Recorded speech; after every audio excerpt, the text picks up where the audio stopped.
Well, thank you for coming. We do this at the end of the session every year. We're a little tardy, but I will concentrate on a couple parts of what we've done and what our office plus the legislature did this session about major wins, I think, for Idahoans this session. Obviously, increased funding for rural school facilities, increased teacher pay, more money for literacy, historic tax cuts across the board, income, property, grocery tax.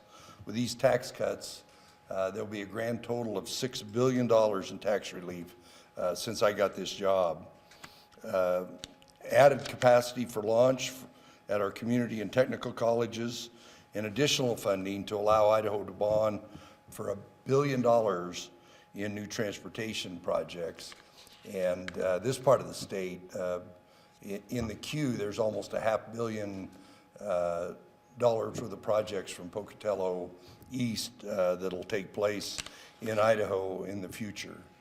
Obviously, critical investments in both water and fire, and I'll talk about water a little later.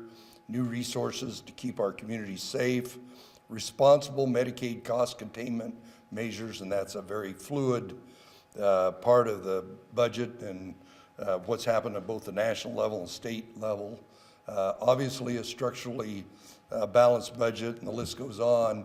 I would add that the state of Washington, the new governor there has about somewhere between a $12 and a $14 billion hole that the state of Washington has to dig out of.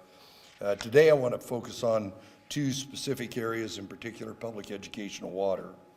Education's been my top priority since day one. Strong public school support for families and communities.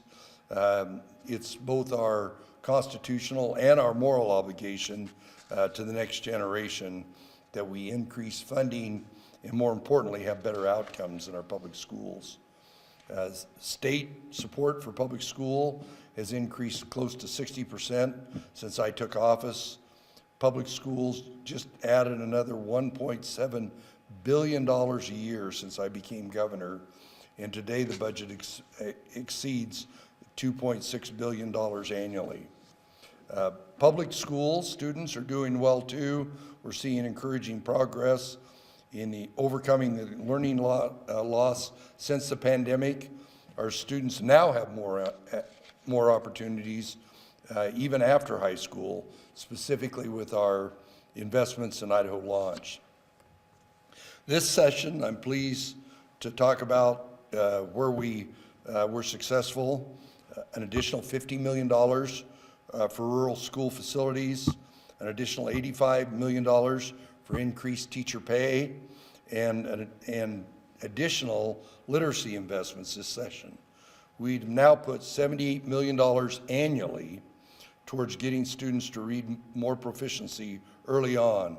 This represents a 500% increase in literacy funding since I took office. Public education has been and will continue to be our top priority. And of course, the $30 million in ongoing water infrastructure funding is another huge win for Eastern Idaho this session. After a tough year of negotiations, we owed it to our farmers and communities to follow through on commitments to ensure the updated mitigation plan is successful with new investments in the Eastern Snake Plain Aquifer and other key infrastructure projects to support agriculture and communities all over the state.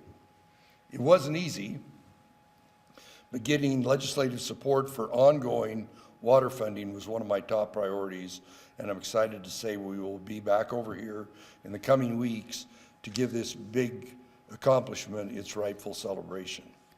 When I delivered my State of the State budget address back in January, I told the people of Idaho we would keep our promises and deliver on those promises. I'm happy that my legislative partners approved almost all my Keeping Promises plan to keep Idaho on a successful trajectory. Together, we will continue to make Idaho the best-run state in the country, promote policies that support public schools, farmers, and families.